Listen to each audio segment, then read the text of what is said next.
Bro. Fucking stop. You done f***ed up, bro. Yo, don't close the shop. There's someone in here. I can't see fucking shit out of this thing. You know that latch doesn't work, right? What? What the f? You know the latch doesn't work. I'm just playing. There he is! There's my favorite white boy! That's got to be in the video. That's what's coming out. This is what's going in. Lord have mercy, I'm about to bust. So we can put the engine in For the first time. for the first time. Ever. Okay. Let her loose. Come on, keep coming. Keep coming. That's what she said. Engine on it anymore. I know, but like it's got to be down to take the chain. Okay, hit. More? And we're free. I'm free. Okay. Nice. The Eagle has landed for the first time. For the first time ever. And the last time. All right, guys, here we go for the first start. Let's see what happens.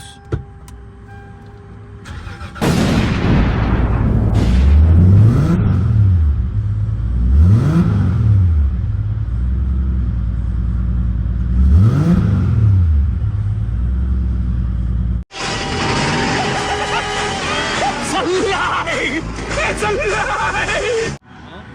So maybe I should actually record for the vlog. Gassing it up for the first time. Yeah, gassing it up. Filling it up with some of that 93 octane. Had a little bit of air in the coolant. We just like bled it right now and top it off. Still smoking. Yeah, the turbo blanket, I think a lot of it's coming from that, but I don't know. I'm just hoping it's got to cook off some residuals. Unless we actually have a leak. This hose actually looks kind of wet. Fuck. Make you want to kick a fat kid at Kmart, you know what I'm saying? Yeah, the feed's a little juicy. Okay, oh, that'll be the next problem to address.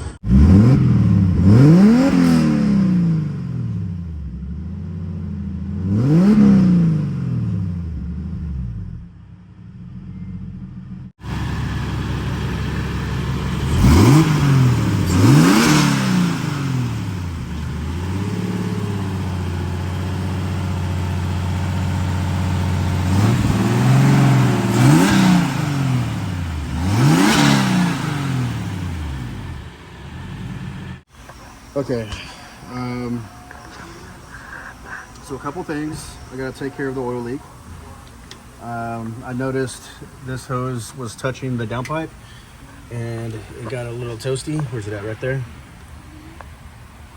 But luckily this hose is so long I can just snip it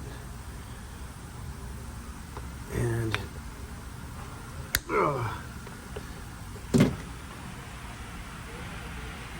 God damn, that's on there. And then do one of these.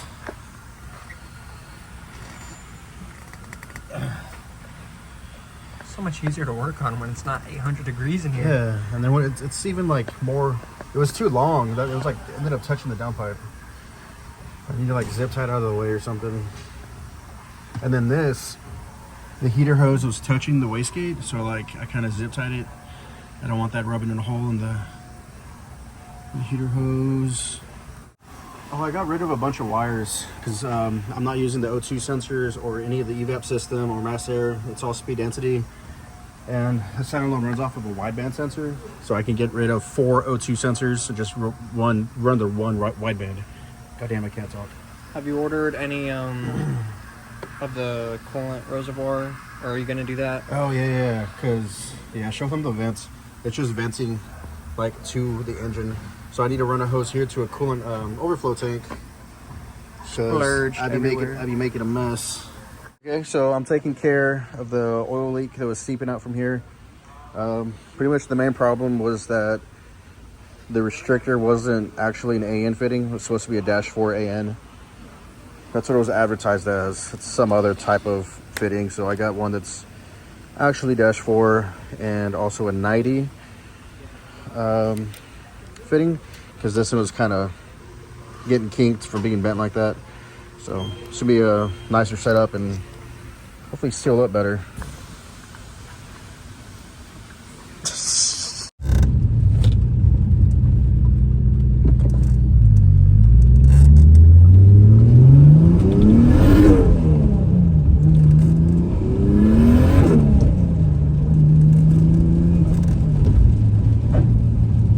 Alright, so I had already shown you, I got the turbo feed situated. Brand new fittings, got the correct stuff there. Today what I did is I made a coolant reservoir. Just, you know, cheapy Amazon tank. Running from the bypass valve. You know, if the pressure builds up, it's gonna seep out of here. Catch it in here, and it is ventilated. There's like a little weep hole. So that's cool. It was like 30 bucks. Same with the power steering reservoir, that thing was like 30 bucks. I got the wideband hooked up and wired to the ECU, so now we can start data logging, look at AFRs.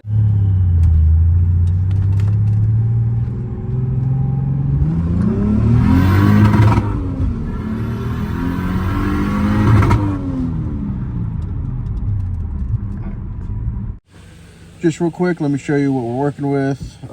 Let's see here. I'm not gonna go like in super big detail, but the brown line, the 0.72 is actual lambda, and the blue 0.78 is commanded. So we're good up to about 5,300 RPM, and then above 5,300 RPM, you see this line start to go up. That is the fuel pressure dropping. The fuel system cannot keep up, and no matter how much fuel I throw at this thing, I've actually maxed out the pulse width on the injectors. The pulse width, the injectors are maxed out, and it just, the fuel just isn't there. So let's go ahead and get the fuel system coming.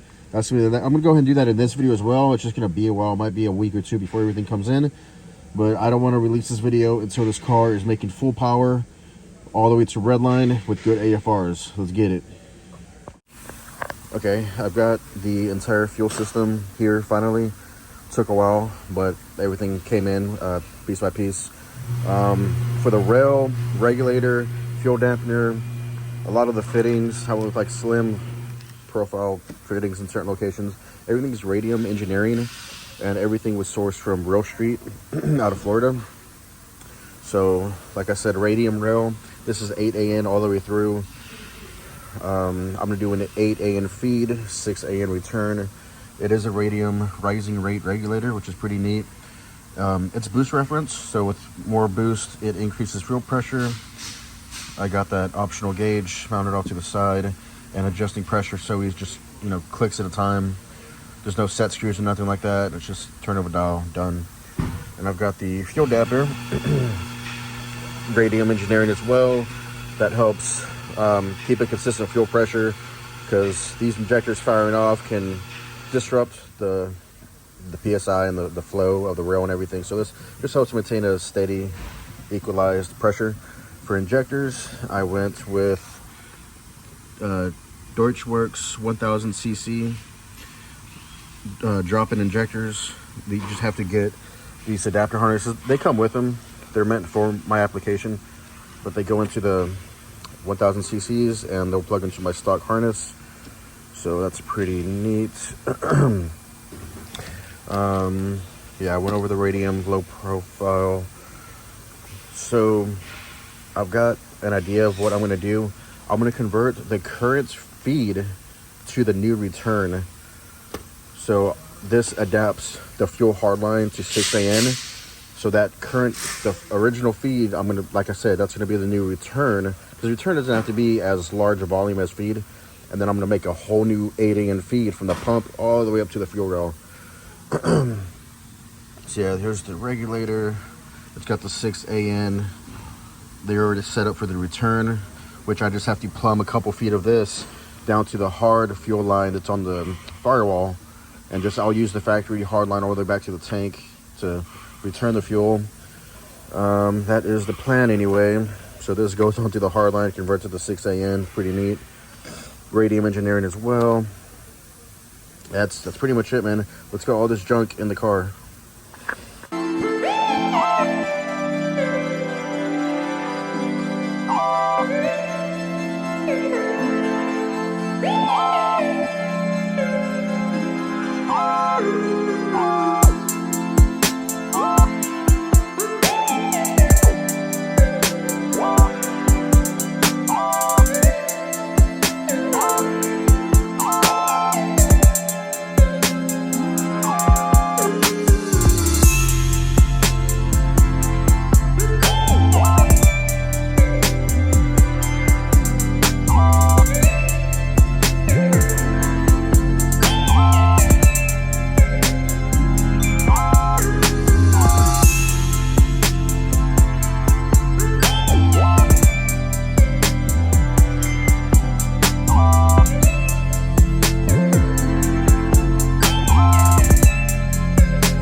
Okay guys, the fuel system is completely installed. Let me go over it with you real quick. There's music in the background, so I have to talk consecutively or else I might pick it up and copyright me. But here's the fuel rail, Radium Engineering, 1000cc Deutschwerk injectors, Radium Engineering fuel dampener, and the rising rate fuel pressure regulator.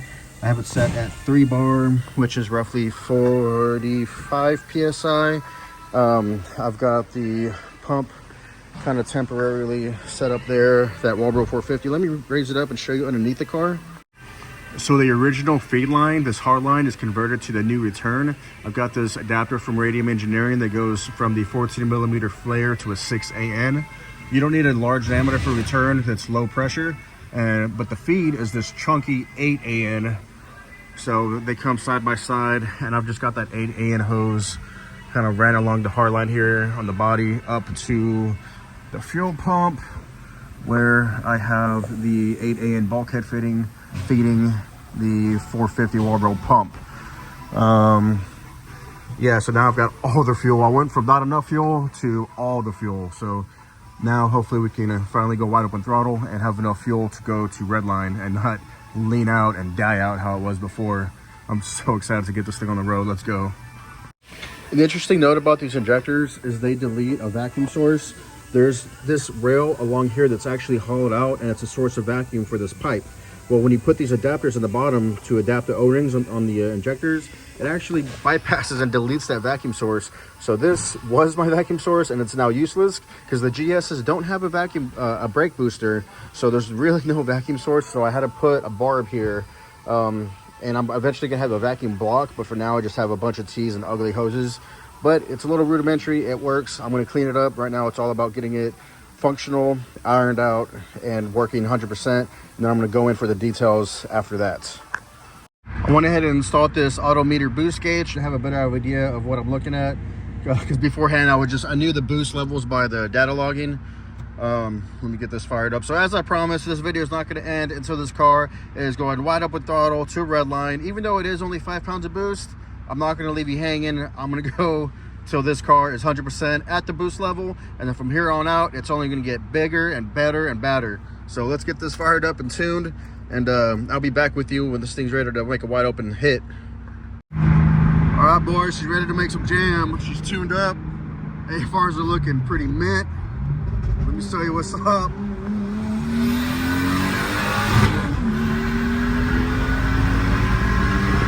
Holy shit. Let's go. Oh my God, it's running so good. So good. Oh my God. For 5 pounds of boost, oh my God. This thing is running so good. Boost kicks in like that. It's just so responsive. The sounds this thing makes is insane. God, I wish there wasn't so much traffic right now.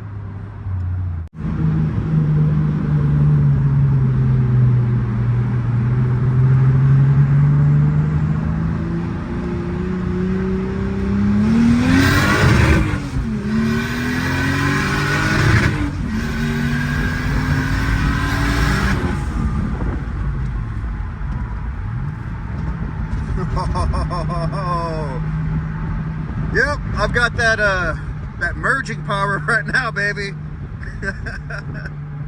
Let's go.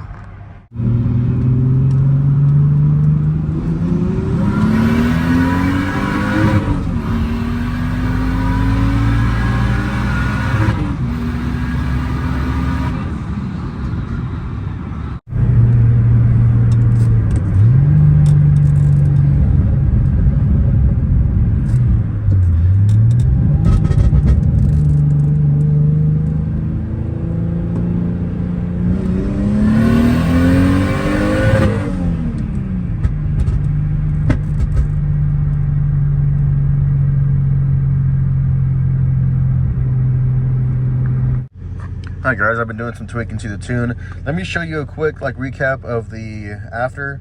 So like I said, we're looking at lambda here, and lambda is just another unit of measurement for AFR. So the blue, the 0.78 is commanded. The brown 0.77 is actual. So now you see these lines are more synced up, and we're going all the way to red line here. I believe red line is about 6,500. Maybe less. Let's see here. But yeah, 6,444. Our AFRs are looking nice and synced up. Plenty of fuel. And look at my injector pulse width. They're in the 7s, 7.8s. The stock injectors was like 42, like just completely maxed out. So these injectors are probably at about like 25-30% duty cycle. I have tons of fuel left in this system, and it's just freaking awesome. I have so much room to grow. Like I don't have to worry about my fuel system like whatsoever now. There is one thing I do want to do. I take that back. I do want to upgrade the fuel hanger assembly. I want to run dual Walbro 450s instead of one, because I do want to go E85, and the single is only good for 700 pump gas, maybe like 500, 400 or 500 on ethanol. So I want to get a dual pump set up to safely run ethanol. But yeah. Anyways, I guess that's pretty much it for this video. If you stuck around to the end, thank you so much for watching. Stay tuned for the next video. I have a boost controller on the way. We're at 5 PSI now. We're going to up it to 10 PSI next. And I also have a nitrous kit I'm thinking about installing. So things are going to get spicy for this car really quick. Thanks for watching. See you in the next video. Later.